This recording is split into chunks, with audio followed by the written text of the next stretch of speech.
أعوذ بالله السميع العليم من الشيطان الرجيم بسم الله الرحمن الرحيم الحمد لله رب العالمين وبه نستعين وصلى الله على محمد وتعالى الطاهرين وعلى الله عليهم أجمعين من الآن إلى قيام يوم الدين آمين رب العالمين. Une vidéo de la série Jurisprudence de la secte Bakri. Aujourd'hui je vais vous parler des tuteurs dans le mariage.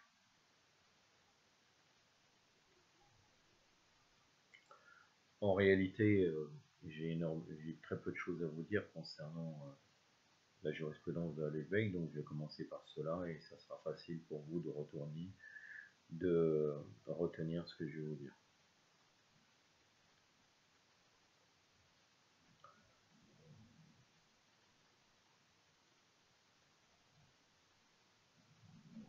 Au cas d'aucune fatwa de Risala de Sayyid al-Khoury, au cas où une fille étant déjà atteint l'âge de la puberté et qui est capable de distinguer ce qui est bien et ce qui est mal pour elle, désire se marier, elle doit sur la base de la précaution obligatoire obtenir la permission de son père ou de son grand-père.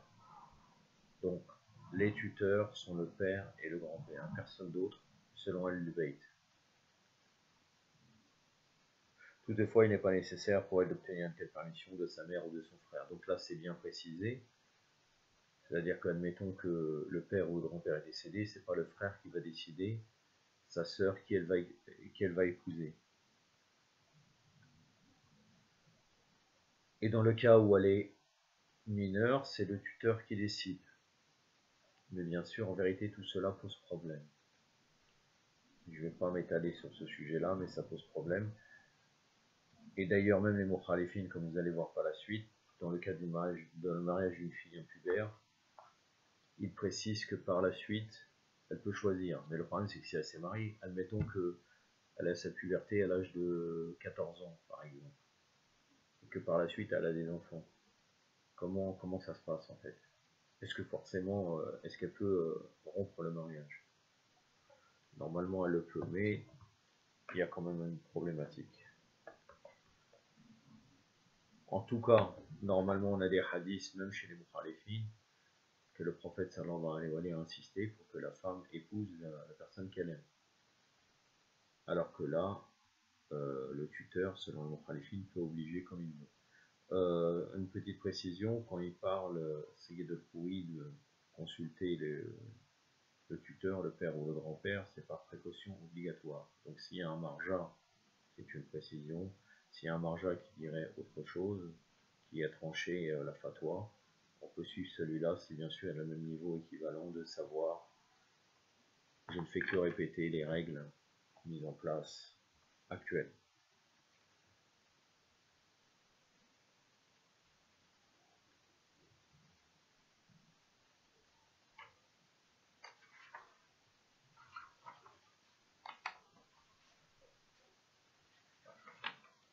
Donc, je suis dans le livre Jurisprudence de la secte Bakri.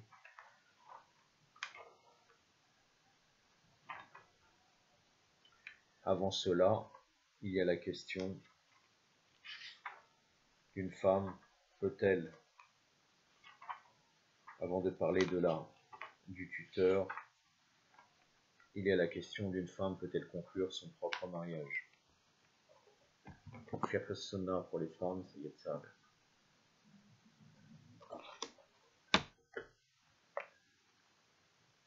Puisque la question des tuteurs est reliée à cela.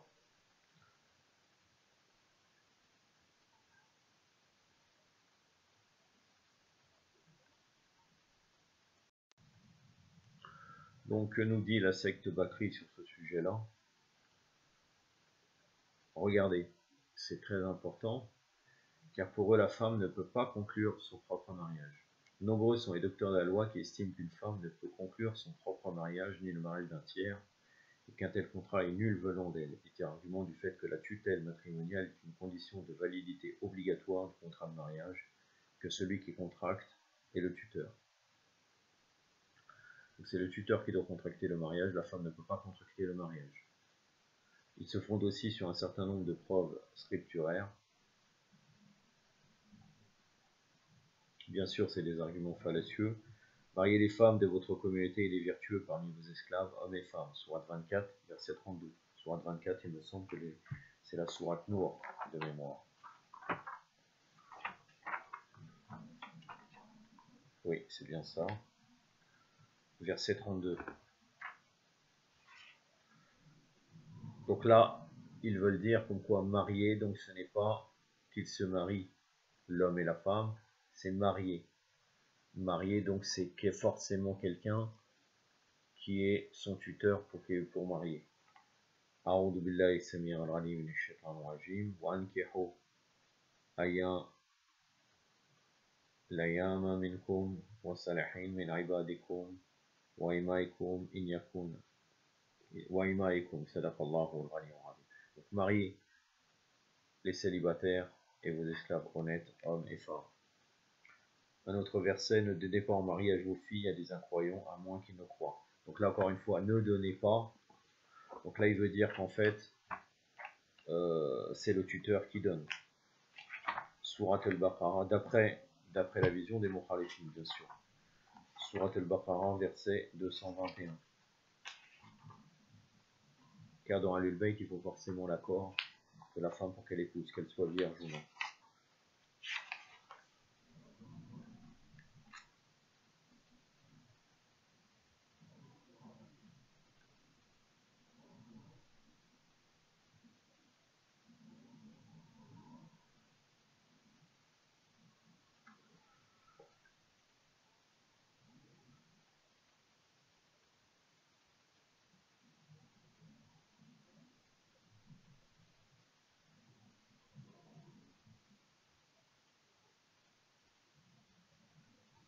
أعوذ بالله السميع العليم من الشيطان الرجيم ولا تنكحوا مشركين حتى يؤمنوا صدق الله العلي العظيم.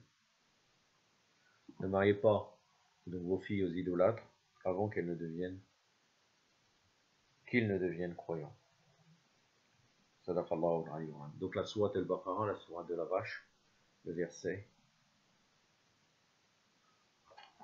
221.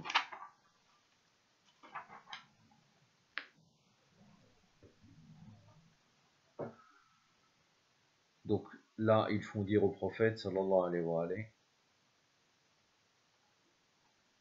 pas de mariage sans tuteur matrimonial. Je pourrais vous donner la référence, c'est ce que je vais faire, je vais regarder.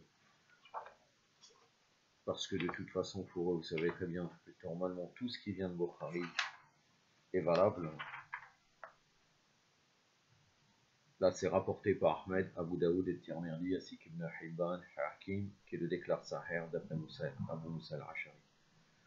Donc le Musnad Ahmed fait partie des 6 Sahih. Et aussi Mustadrak al-Hakim. La négation pas de mariage doit être comprise comme se rapportant à la validité du mariage. Donc sans tuteur matrimonial, il n'y a pas de mariage. Bon, après, ils ont des divergences sur ce sujet-là, on va voir cela. On en déduit qu'un mariage sans tuteur est nul, ainsi comme nous le verrons dans l'hadith de Aïcha, ci-après. Al-Bukhari rapporte d'après Al-Hassan, donc là c'est Hassan al-Basri, hein, c'est pas notre imam, c'est pas Hassan al-Mushtaba. La sœur de Maqayl ibn Yassar avait été répudiée par son mari qui la laissa, jusqu'au moment où elle lui achevait sa période de viduité. Il va ensuite demander de nouveau sa main. Maqayl ayant refusé, le verset suivant fut refusé, n'élevait pas de difficulté contre leur remariage avec leur mari. Donc en fait, le frère de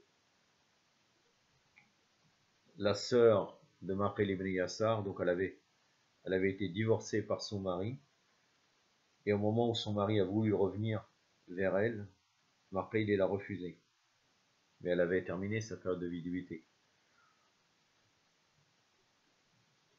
Je ne sais pas trop ce qu'il veut dire là. Est-ce qu'il veut dire comme quoi le frère n'est pas le tuteur? Ça n'a pas vraiment un rapport avec le sujet. En tout cas, donc après il dit comme quoi le verset, soi-disant, Al-Bab al-Nuzul, n'élevait pas de difficulté contre leur remariage avec leur mari, viendrait de ce récit.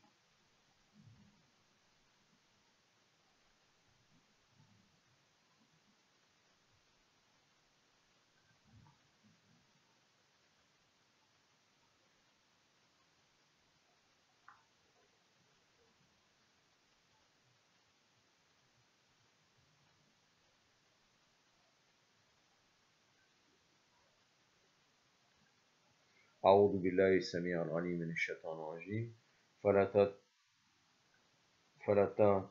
تدلخنا أن يقعنا صدق الله العليم. Ne les empêchez pas de se remarier avec leur ex-mari. Donc dans son Fath al-Bahir, Ibn Hajar Asqalani, il fait le commentaire suivant.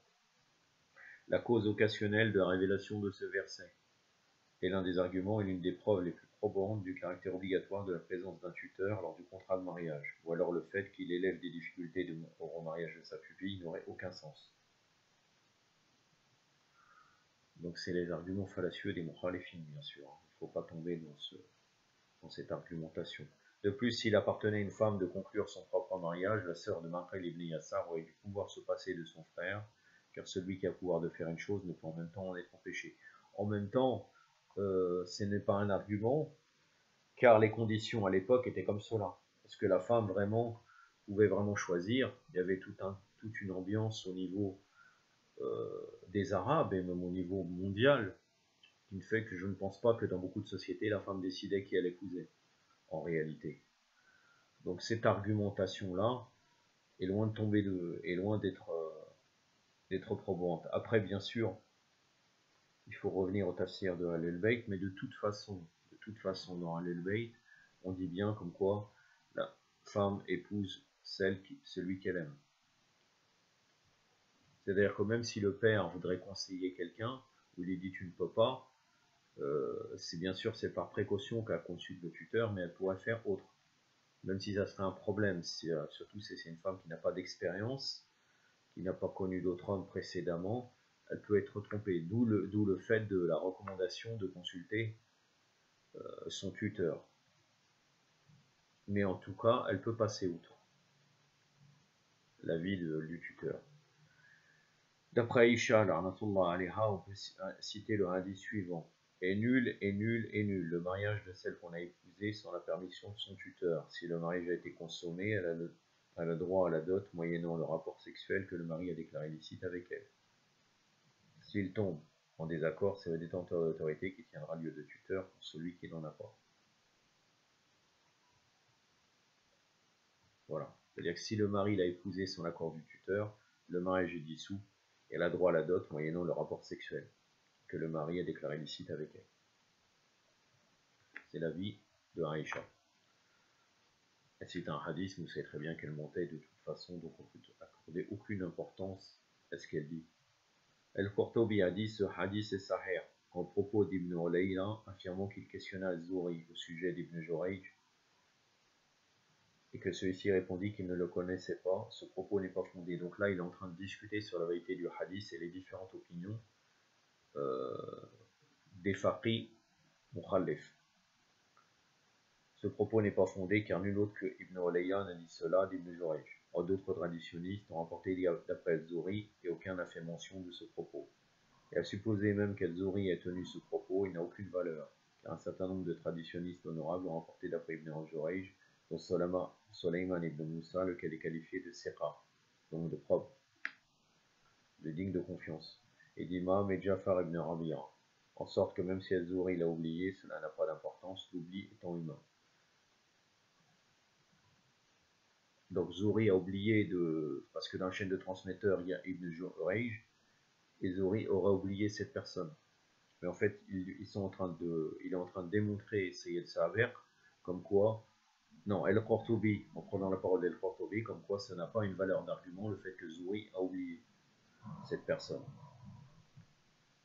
En sorte que même si Zuhri l'a oublié, ça n'a pas d'importance, l'oubli étant humain. El-Hakim a dit, Ibn Jurayj rapporte d'après les épouses du prophète, sallallahu alayhi wa sallam, Aïcha, Salama et Zaynab, et Sahir. Puis Al-Hakim illustre ensuite son propos par 30 traditions prophétiques, donc rapportées par Ibn Jurayj.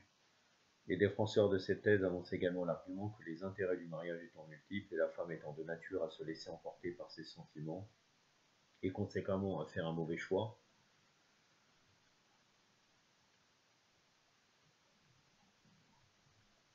ces intérêts risquent de lui échapper, raison pour laquelle il lui a été interdit de conclure elle-même le contrat de mariage, cette tâche ayant été dévolue à son tuteur, afin que les intérêts de celle-ci soient garantis au mieux. Et Timerdi dit la pratique qui prévaut d'après chez les doctes dans les compagnons du prophète, sallallahu alayhi wa sallam, est conforme à la tradition suivante, pas de mariage sans tuteur matrimonial. Donc eux ils confirment qu'il n'y a aucun mariage sans du tuteur matrimonial. On peut citer entre autres compagnons qui ont adopté cet avis, Omar ibn Khattab, Ali ibn Abi Talib, Abdullah ibn Abbas, Abu Huraira, ibn Omar, ibn Masoud ou encore Aïcha. Bien sûr, il ne faut pas prendre en compte que forcément c'était l'avis de l'imam Ali alayhi salam, car je ne suis en train de vous citer que le bakrisme. En juriste de la génération qui leur a succédé, on peut citer Saïd ibn Musayyab, El-Hassan el-Basri, Shouaïr, Ibrahim al-Nakhari, Omar ibn Abdelaziz et d'autres encore. C'est également l'avis adopté par Soufiane al-Sauri, El-Arwazi, Abdullah ibn Mubarak, Shafi'i, ibn Ibrahima, Ahmed, Isaac, ibn Azm, ibn Abi Layla, El-Tabari ou encore Abu Stor. Abu Hanifa et Abu Yusuf, eux, estiment qu'une femme pubère et de condition libre a le droit de conclure son propre mariage, qu'elle soit vierge ou non, mais juge préférable qu'elle se fasse représenter par son tuteur, afin de ne pas être taxée de dévergondage pour avoir contracté un mariage en présence d'hommes étrangers à sa famille. Et là, on parle juste du fait que, on ne parle pas du choix, là, c'est-à-dire est-ce qu'elle peut conclure le mariage avec son mari directement. Donc Abu Hanifa et Abu Yusuf, ils estiment qu'une femme pubère et de condition libre a le droit de conclure son propre mariage. Après, ils disent qu'il doit utiliser le tuteur car devant la présence d'hommes, c'est-à-dire que chez les Mukhalifin, c'est obligatoire la présence de témoins, donc elle pourrait être taxée de dévergondage si elle le fait devant des hommes étrangers à sa famille. Mais en tout cas, ils valident le fait qu'une femme pubère peut conclure son propre mariage, qu'elle n'a pas besoin de se faire représenter par son tuteur. Quand un tuteur héritier est insible, il n'a le droit de s'opposer au mariage que si celle-ci s'est donnée à un individu qui n'est pas de même condition qu'elle. On reviendra sur ça, la condition, car chez Mukhalifin, c'est très bien structuré. Il crée des conditions, de même conditions, si quelqu'un est riche, il ne peut pas épouser une pauvre, etc., etc. Ou inversement. Très étonnant, mais c'est comme cela. Ou si sa dot est inférieure à la dot de parité. Si elle s'est donnée en mariage à un individu qui n'est pas de même condition qu'elle, ou que sa dot est inférieure à la dot de parité, et que ce mariage est fait sans le consentement du tuteur héritier, l'avis qu'on attribue à Abu Hanifa et Abu Yusuf est l'avis juridique en vigueur dans l'école hanafite, et qu'un tel mariage est nul et non avenu. Donc voilà, parce que la dot de parité, suivant la condition de la femme et inversement, il y a une dot qui est bien fixée. Pour établir un équilibre, s'il n'y a pas cette dot de parité, le mariage serait nul. Avec bien sûr l'autre condition que le mariage serait fait sans le consentement du tuteur héritier. Donc là, c'est dans le cas où il se serait donné en mariage à un individu qui n'est pas de même condition. On discutera de cela par la suite. C'est quelque chose qui avait attiré mon attention dans cet ouvrage. Car de toute façon, même si ça serait mieux que quelqu'un serait de même condition, ça n'a pas une valeur juridique. Mais chez les Mukhalifin, vous allez voir que c'est très important. C'est pour ça qu'on parle de dot de parité et d'épouser quelqu'un de même condition.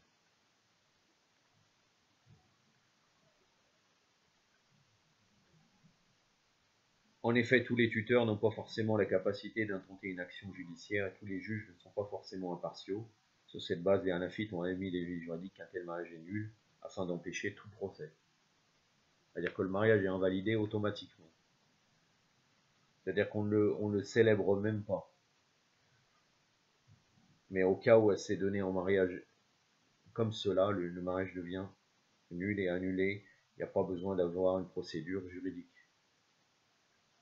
Ceci dit, dans notre avis de l'école des Hanafites, l'école déviée bien entendu, car pour nous il n'y a que l'islam de Ahlul Bayt, le tuteur a un droit d'opposition qui consiste à demander à la justice la séparation des conjoints, à raison du préjudice moral qu'il a subi. Donc là, c'est le fait qu'ils se sont mariés, malgré qu'ils n'étaient pas de même condition, qu'il n'y a pas eu la dot de parité.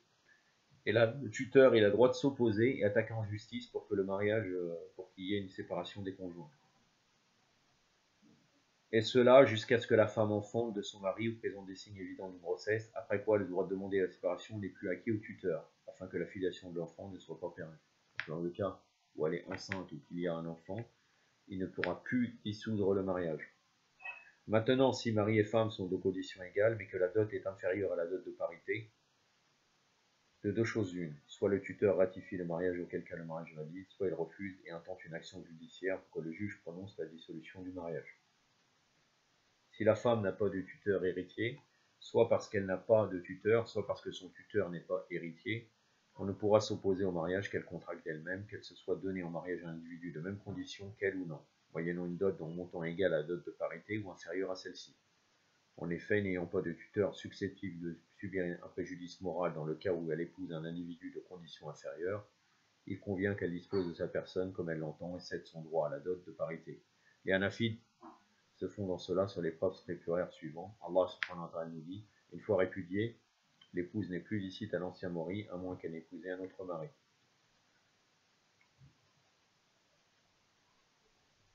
Je ne vais pas le citer en arabe car vraiment ça n'a aucun rapport.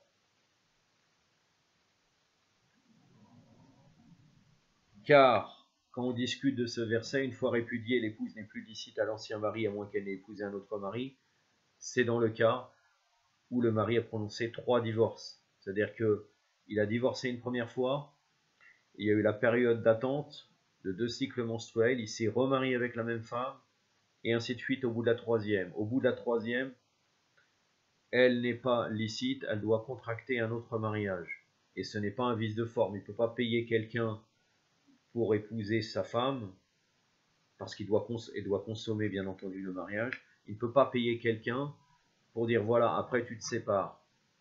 Car il y a un vice à la base, car le mariage à la base est un mariage fixe. Donc ce verset n'a rien à voir avec ce qu'il est en train d'avancer. Car en vérité, ils veulent démontrer quoi?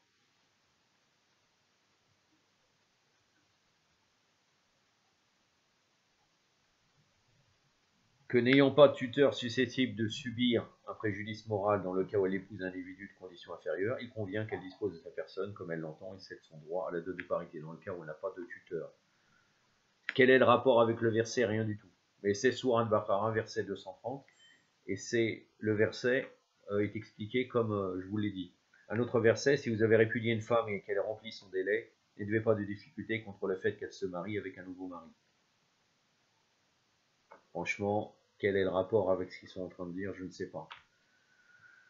C'est le verset que j'ai cité précédemment, Sourate Baqarah, verset 232. Comme on peut le voir dans ces deux versets, le mariage a été attribué à la femme. Or, le principe veut que celui à qui on attribue un acte en soit l'auteur véritable. Agile. Une fois répudiée, l'épouse n'est plus licite à l'ancien mari, à moins qu'elle n'ait épousé un autre mari. Quel est le rapport avec le fait que ça serait la femme? C'est une obligation. Qu'elle aurait tuteur ou pas, il n'y en a pas de tuteur, bien entendu, puisqu'elle s'est déjà mariée. Mais quel est le rapport avec l'argumentation de dire que le mariage a été attribué à la femme? Or, le principe veut que celui à qui on attribue un acte en soit l'auteur véritable. D'autant plus que la deuxième fois n'élevait pas de difficulté contre le fait qu'elle se remarie avec un nouveau mari. Si on revient précédemment, c'était l'argumentation avec la sœur de Maqil ibn Yasar. Quel est le rapport avec ça? Rien. Il a mis un verset coranique comme cela. D'autre part, la femme ayant libre pouvoir de contracter une vente ou quelque autre contrat, on en déduit qu'elle a également le droit de contracter librement un mariage, puisqu'il n'y a pas de différence entre un contrat et un autre. Donc là, c'est Yetzaber, après toutes les argumentations qui démontrent qu'elle ne peut se marier qu'avec un tuteur, il va dans l'autre sens. Et puis le droit des tuteurs n'est pas dissous en tel cas, puisqu'il joue au cas où la pupille use du sien à mauvais escient, épouse un individu qui n'est pas de même condition et cause un préjudice moral à ces derniers. C'est-à-dire que même si elle peut épouser, si le tuteur se sent lésé et que ça pose problème et qu'elle cause un préjudice, il a un droit de regard sur ce mariage. Puis les Hanafites font ses objections. Donc là, les Hanafites disent l'inverse. Quand au hadith qui rend la présence du tuteur matrimonial obligatoire, ils doivent être compris comme s'appliquant au mariage de la femme dont la capacité civile est incomplète, comme la fille impubère ou la femme démontre. En outre, limiter un terme général, tarsis el-am, à certains des individus qu'il désigne au moins de l'ingénierie juridique est une chose permise par un grand nombre de docteurs des fondements du droit musulman.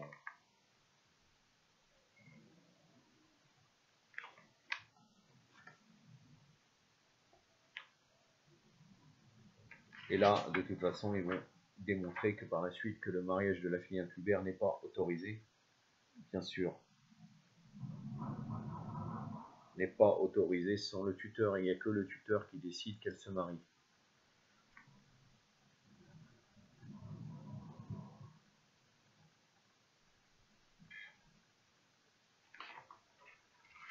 Donc, une femme, pour conclure sur ce chapitre, une femme ne peut pas conclure, d'après les Mukhalifin, un mariage sans l'usage de son tuteur. Maintenant, ils discutent sur le sujet, est-ce que le tuteur doit se munir du consentement de sa pupille avant de la marier? Vous allez voir que l'exception, c'est avec le mariage de la fille impubère, mais là, ils vont argumenter en disant pourquoi ils sont en divergence. Mais le tuteur de celle-ci doit obligatoirement la consulter, savoir si elle consent au mariage avant de la contracter. En effet,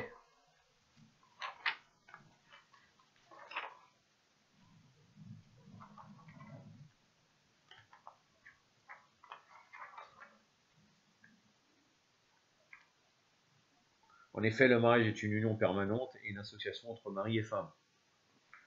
L'harmonie du couple ne perdure que si le consentement de cette dernière est pris en compte. C'est pourquoi le législateur suprême a défendu aux tuteurs de contraindre leur pupille au mariage, qu'elle soit vierge ou non. Il a rendu le mariage invalide dès lors qu'il a été contracté sans leur consentement. C'est-à-dire qu'ils arrivent à dire quand même que, malgré que c'est le tuteur qui est obligatoire pour contracter le mariage, ils doivent demander l'accord de la fille.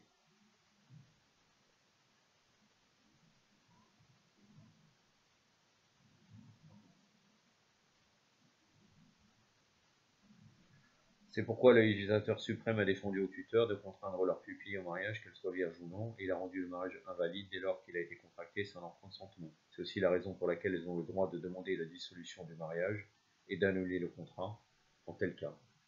On en a pour preuve les éléments scripturaires suivants. Ahmed, Muslim, Abu Daoud et Nisa'i et Ibn Majah rapportent d'après Ibn Abbas le hadith suivant. Une femme qui a été mariée, Saïb, est plus à même de disposer de sa personne que son tuteur.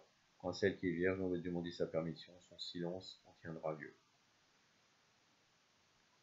Selon Ahlul Bayt, c'est plus ou moins la même chose, même si le tuteur, c'est par précaution obligatoire quand une femme est vierge, mais ce n'est pas une obligation totale. En tout cas, quand une femme elle a déjà été mariée, elle est plus à même de disposer d'un tuteur pour se marier.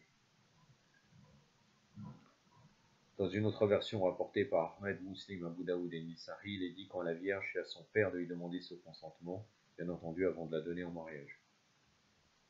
Donc son père qui est le tuteur. Bon après, on discutera qui est le tuteur chez les Mukhalifin. Comme je vous l'ai dit précédemment, dans Ahlul Bayt, c'est uniquement le père et le grand-père. En tout cas, là, c'est le père qui demande le consentement à la fille vierge. On rapporte d'après Abu Huraira. Donc le père et le grand-père. Puisque père inclut le grand-père dans l'islam. On rapporte d'après Abu Huraira que l'envoyé d'Allah sallallahu alayhi wa sallam a dit: la femme qui a déjà été mariée ne peut être donnée au mariage qu'après avoir eu son consentement. La femme vierge ne peut être donnée au mariage qu'après avoir obtenu son autorisation. Ou envoyé d'Allah. Et comment savoir si elle l'autorise? Demandèrent alors les fidèles, en gardant le silence. Répondit le prophète sallallahu alayhi wa sallam. El-Bukhari, Abu Daoud, El-Nisa'i, At-Tirmidhi, Ibn Majah et Ahmed rapportent que le père de Khansa bint Khedam l'a mariée alors qu'elle avait déjà été. Celle-ci refusa d'accepter un mariage et en fit part au prophète qui annula l'union.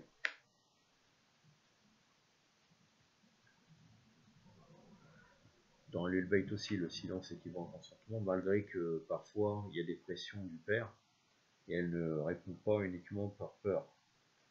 Mais par exemple, avec le mariage de l'imam Ali alayhi salam et Fatima Zahra alayhi salam, comme vous savez très bien, Fatima Zahra, quand le prophète sallallahu alayhi wa sallam lui a demandé si elle voulait épouser l'imam Ali alayhi salam, elle n'a rien répondu. Mais bien sûr, ces silences sont un consentement. Comme vous savez très bien, une des preuves des différentes preuves de la sunna, c'est les paroles, les actes et le silence. Le silence, c'est mouba. C'est-à-dire que par exemple, bon là, c'est autre chose, c'est pas le sujet du mariage. Si par exemple le prophète sallallahu alayhi wa sallam a vu un acte ou bien les imams salam devant eux et qui ne sont pas prononcés, un acte lié à la charia, c'est un consentement.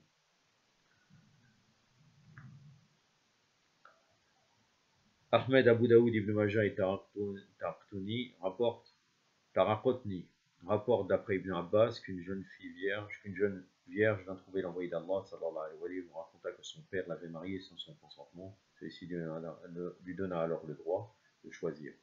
D'après Abdallah ibn Buraïda, d'après son père, une jeune fille elle a trouvé l'envoyé d'Allah, lui tint le propos suivant: mon père m'a marié à mon neveu afin d'anoblir sa lignée.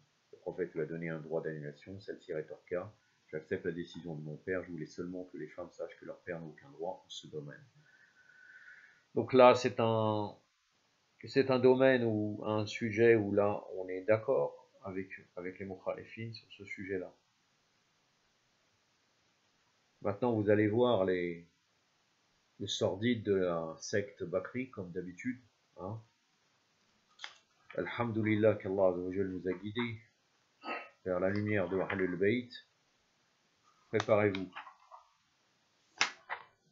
Le mariage de la fille impubère. Ce qui a été dit précédemment concernait la femme pubère. S'agissant maintenant de la femme impubère, il appartient à son père de le marier sans son consentement, car celle-ci n'a pas d'avis défini. Ça, c'est tout à fait vrai, bien sûr, car dans l'islam, je ne parle pas du fait qu'il ne demande pas l'accord. Ça pose vraiment problème en vérité, et c'est un problème irrésolu, car en réalité, même dans Ahlul Bayt, dans le fiqh de Ahlul Bayt, je n'ai pas dit dans Ahlul Bayt, mais dans le fiqh de Ahlul Bayt, le mariage d'une femme impubère est autorisé, même d'un enfant. Après, bien sûr, il y a une histoire de consommation, où chez les mukhalifin, malheureusement, je ne retrouve pas la vidéo avec les textes, il a le droit de profiter d'un bébé, de n'importe quoi. Il a épousé un bébé, même un bébé, il a le droit de trouver jouissance, sans lui faire de mal. Alors que chez Ahlul Bayt, c'est interdit. C'est interdit qu'il touche à sa femme, on peut dire sa femme malgré que c'est un enfant, bien sûr, jusqu'à l'âge de la puberté. Hein. Mais le problème, c'est toujours l'accord. Qu'après, ils ont discuté que lors de la puberté, elle peut dissoudre le mariage. Mais admettons qu'il y a un enfant, qu'est-ce qu'on fait? C'est un réel problème, sans aucun doute. Donc il appartient à son père de la marier sans son consentement, car celle-ci n'a pas de vie définie, et son père ou son grand-père sont là pour protéger ses intérêts. On rapporte qu'Abou Bakr donna sa fille Aïcha, la mère des croyants, l'envoyé d'Allah, alors qu'en fait c'est faux. Elle a été mariée à Joubair ibn Mutayn, elle a déjà été mariée, Aïcha, mais bon. Alors qu'elle était impubère et sans lui demander son consentement, celle-ci n'étant pas un âge où on prend en compte son autorisation. Même Adnan Ibrahim confirme cela, qu'elle a déjà été mariée. Donc toutes ces histoires de 9 ans, du fait qu'elle jouait avec les poules, du fait qu'elle a été choquée quand le prophète Na'udhu Billah l'aurait touchée, tout ça c'est les mensonges de Aïcha pour nuire bien sûr au prophète. C'est pour ça que l'imam Sadiq alayhi salam, je répète ça, j'ai répété maintes et maintes fois, 3 personnes ont menti le plus sur le prophète sallallahu alayhi wa sallam: Anas ibn Malik, Abu Huraira et Aïcha. Vous imaginez qu'elle parle même soi-disant de l'intimité du prophète, c'est-à-dire qu'elle dit comme quoi voilà, il a essayé de la toucher, elle a été choquée car elle était une enfant, etc. Subhanallah. Donc là ils disent comme quoi pour justifier le mariage de la fille impubère, comme quoi Abu Bakr a donné sa fille à Aïcha alors qu'elle était impubère et sans lui demander son consentement, celle-ci n'étant pas à un âge où on prend en compte son autorisation. D'autre part, la femme impubère n'a pas un droit d'annulation à la puberté. Ah, ça c'est intéressant. Car après, ils vont dire l'inverse. Donc là, elle a été mariée de force, et elle ne peut pas, même quand elle devient pubère, annuler le mariage. Cependant, pour les Chafirites, il est préférable que le père marie sa fille après la puberté, après lui en avoir demandé autorisation, afin de ne pas y imposer les carcans du mariage alors qu'elle refuse. Donc là, le jugement de Chafiri, c'est mustahab. Mustahab, qu'elle épouse quelqu'un après la puberté, que son père lui fait épouser après la puberté. C'est pas obligatoire. C'est-à-dire que tu gagnes t'es récompensé si tu l'as fait épouser après la puberté. Mais quand même, tu peux quand même la faire épouser de force. Un enfant, tu peux le faire marier. et après lui en avoir demandé autorisation afin de ne pas lui imposer les carcans du mariage alors qu'elle les refuse. En outre, la majorité des docteurs de la loi estiment que seuls le père et le grand-père parmi les tuteurs peuvent marier la femme impubère. Donc là, on revient, ils vont discuter des différents degrés des tuteurs, mais là, il revient sur le statut du tuteur qui, selon Ahlul Bayt, est uniquement le père et le grand-père. En sorte que si elle était mariée par un autre tuteur qu'eux, le mariage serait nul. Alors pour nous, il n'y a pas d'autre tuteur. Je me rappelle, une fois j'ai discuté avec un ami ici, et je discutais justement sur le sujet des tuteurs, et c'est un cheat. C'est toujours ça qui m'étonne beaucoup. C'est-à-dire que moi, je lui ai dit que dans Ahlul Bayt, c'est uniquement le père et le grand-père tuteur. Il m'a dit non. Il m'a dit normalement ici, là, tu vois, si par exemple la fille est toute seule ici, on peut demander à un ami de la famille qui va être tuteur, le frère, tout le monde, ça veut dire en fait. Le cousin, il va décider si la fille elle va épouser quelqu'un ici. Alors que ses parents ne sont pas là, peut-être même ils sont peut-être décédés ou je ne sais pas. C'est-à-dire que même un étranger, un ami de la famille, il va décider qui la fille va épouser. Et ça, c'est les traces des mukhalifines en vérité. C'est bien pour ça, encore une fois, que moi mon sujet n'est pas de m'adresser aux mukhalifines dans cette série jurisprudence de la secte Bakri. C'est pour dire, oh vous les chiites, comment ça se fait, vous rentrez dans Ahlul Bayt, il y en a beaucoup, malheureusement, qui étaient des Bakri pendant des années, et qui finalement, au lieu de chercher la jurisprudence selon Ahlul Bayt, très souvent on discute avec eux, et même dans leur vie de tous les jours, ils utilisent des jugements Bakri. Dans beaucoup de choses, même dans des règles de Ibad, hein, même dans le jeûne, dans différentes choses, ils utilisent la vie Bakri. Et là, vous le voyez, je vous ai reporté cette conversation avec quelqu'un qui, ça fait longtemps qu'il est chiite, et il me dit, la fille, elle est là, l'ami de la famille, le machin, il est là, il va décider qu'est-ce que la fille elle va épouser. Voilà. Abu Hanifa et l'Arwazi et un groupe de plus anciens estiment au contraire que tous les tuteurs de la fille impubère sont habilités à le marier. Voilà, voilà. C'est-à-dire qu'il n'y a pas que le père et le grand-père, on va discuter après qui sont les tuteurs. Il y a toute la famille en fait. Toute la famille elle va décider que la fille impubère, elles sont habilitées à marier. Ça veut dire que le père et le père et le grand-père ils sont pas là. Ici il y a le frère. Il dit voilà, toi t'es impubère, t'épouses ce monsieur. Merci. C'est magnifique, mashallah. C'est vraiment. Et après on va nous dire que ça c'est l'islam. Quel islam?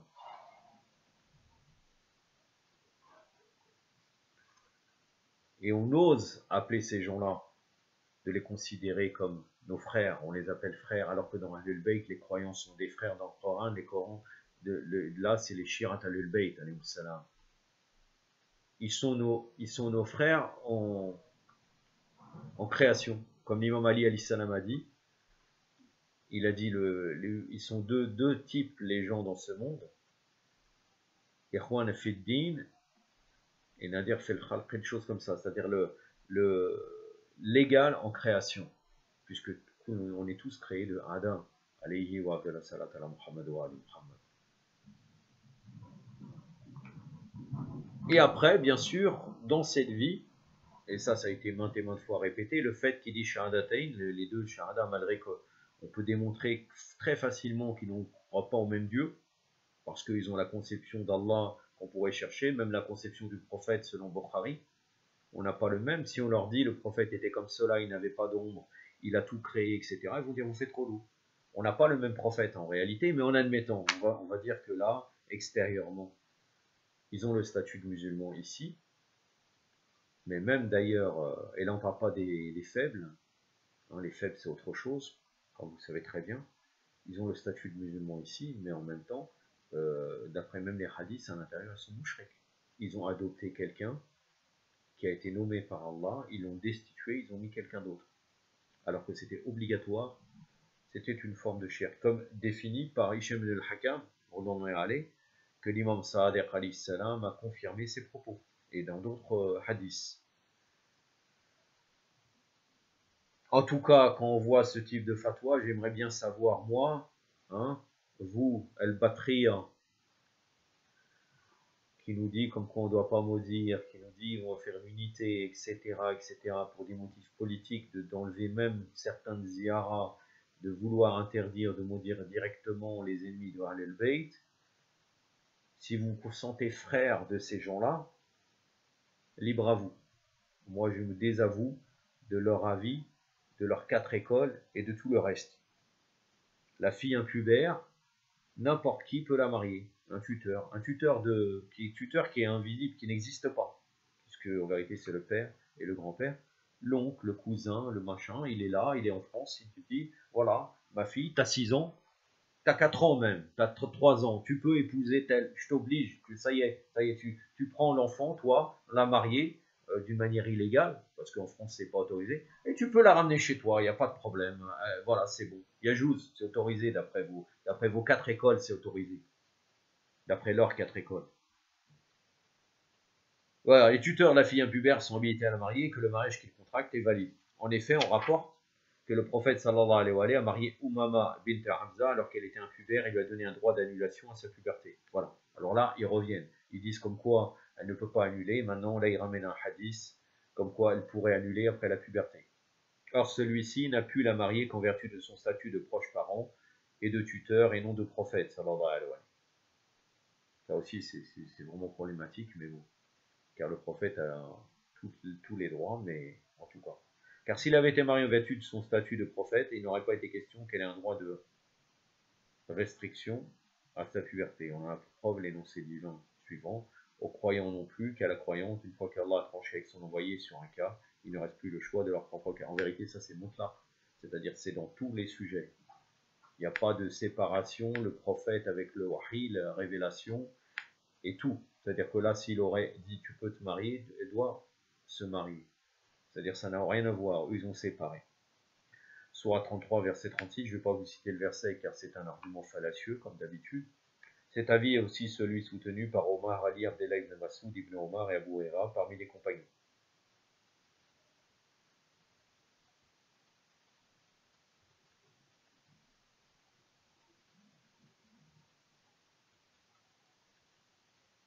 Le droit de contrainte matrimoniale. Le droit de contrainte matrimoniale est acquis non seulement à la compte de toute personne déclarée incapable par la loi révélée, ça c'est clair, sur ça il n'y a pas de problème, comme la personne démente et l'enfant n'ayant pas atteint l'âge de raison, mais aussi à l'encontre de toute personne dont la capacité légale est incomplète, comme l'enfant et le faible d'esprit ayant atteint l'âge de la raison. Par droit de contrainte matrimoniale, on entend le fait qu'un tuteur puisse marier sa pupille sans lui demander son avis, et que le contrat de mariage passé par le tuteur oblige la pupille et ne doit pas conditionner par le consentement de cette dernière. Regardez, c'est le même livre. 3 pages avant, qu'est-ce qu'il nous dit? Il nous dit comme quoi, même si elle est impubère, elle peut, on doit la consulter. Là, non.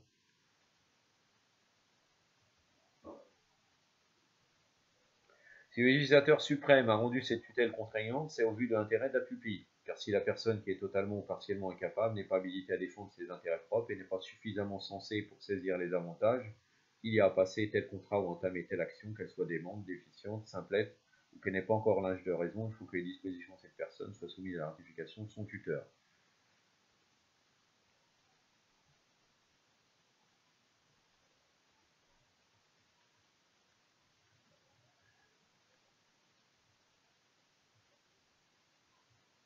Regardez encore les arguments contradiction sur contradiction.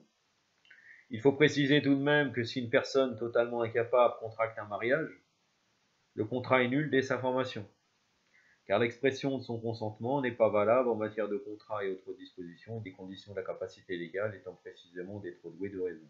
Alors que si la personne est partiellement incapable et qu'elle contracte un mariage, le contrat est valable dès lors qu'elle satisfait aux conditions exigées, mais elle est soumise à la décision du tuteur qui ratifie ou rejette le mariage.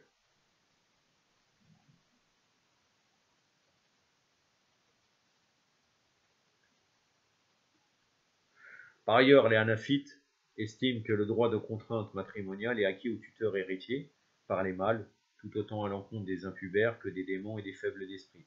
Les autres écoles, par contre, opèrent une distinction entre d'un côté les impubères et de l'autre les démons et les faibles d'esprit.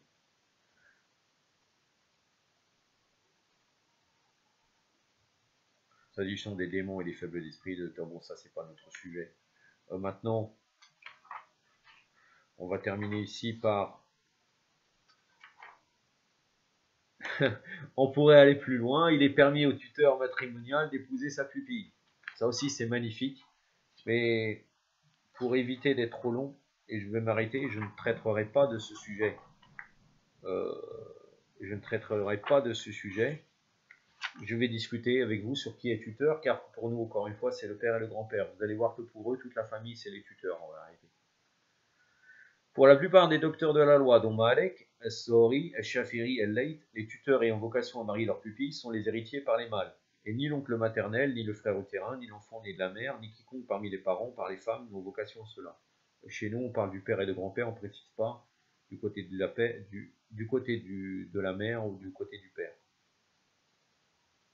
Et Shafiri dit le mariage d'une femme ne peut être conclu que par l'expression du consentement du tuteur proche parent, ou à défaut par l'expression du consentement du tuteur lointain,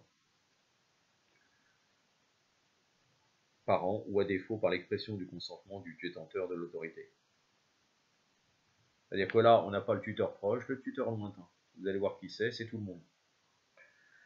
On a déduit que si la femme conclut son propre mariage, le mariage est nul et n'est pas soumis à ratification, qu'il soit devenu avec ou sans le consentement de son tuteur matrimonial. Là, le Shafiri, il ne parle même pas de puberté ou impubère. Hein.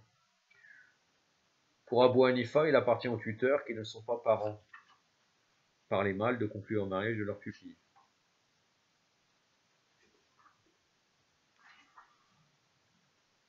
Donc là, Abu Hanifa, il a un avis, ils disent que c'est les parents et les héritiers par les mâles qui sont les tuteurs, mais pour Abu Hanifa, non. Les tuteurs qui ne sont pas parents par les mâles, ils peuvent conclure le mariage de leur pupille.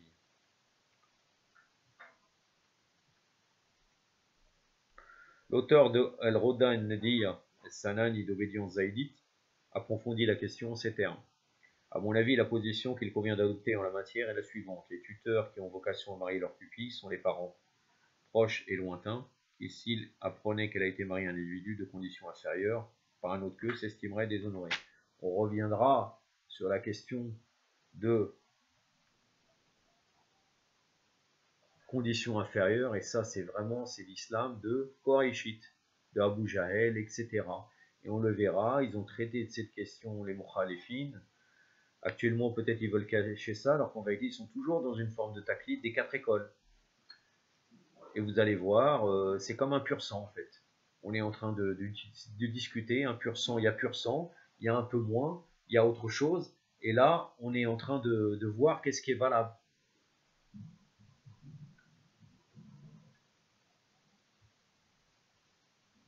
C'est-à-dire que les parents, l'oncle, la tante, ou je ne sais pas qui, ils ont dit ah celui-là il n'est pas bien, c'est pas la bonne condition. Nous on est des aristocrates. C'est-à-dire ça nous blesse, donc c'est pour ça qu'ils sont des tuteurs. Ils estimeraient, car elle a été mariée à un individu de condition inférieure par un autre qu'eux, s'estimerait déshonoré. Or ce sentiment n'est pas seulement le fait des parents par les mâles, donc là il est en train de discuter de la psychologie de la famille en fait. Il peut être aussi celui des parents, il y a une part dans l'héritage, comme le frère utérin, ou celui des parents par les femmes, comme le petit-fils né de la fille.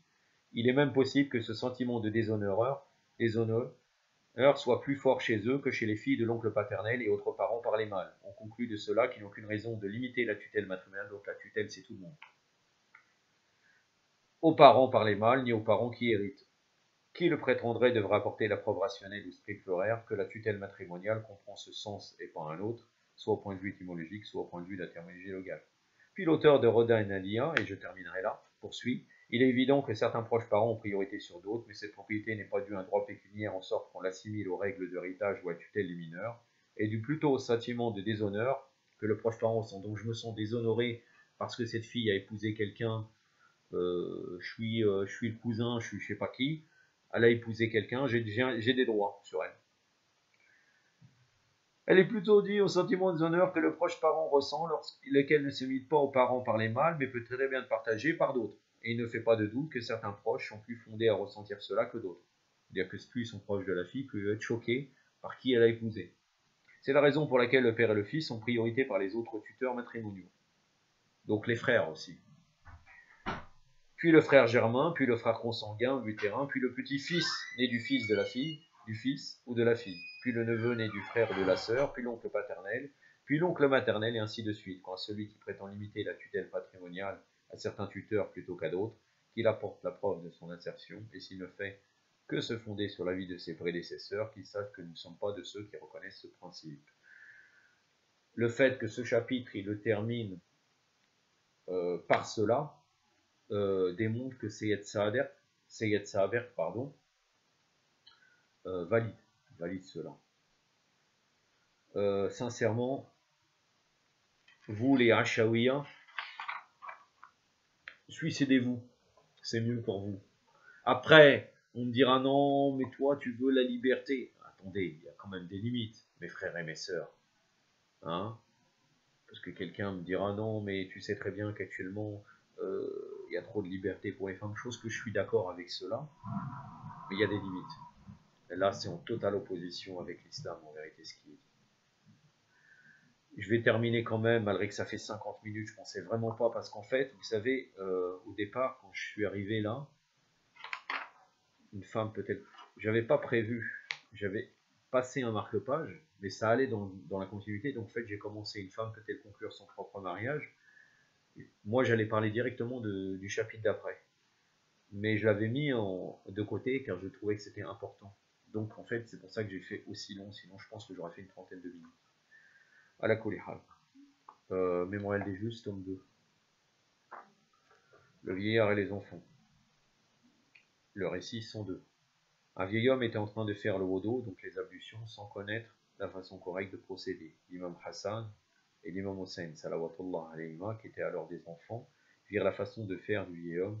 Il n'y avait pas lieu d'hésiter, car il est islamiquement obligatoire, le cas échéant, d'enseigner les questions religieuses et de guider l'ignorant.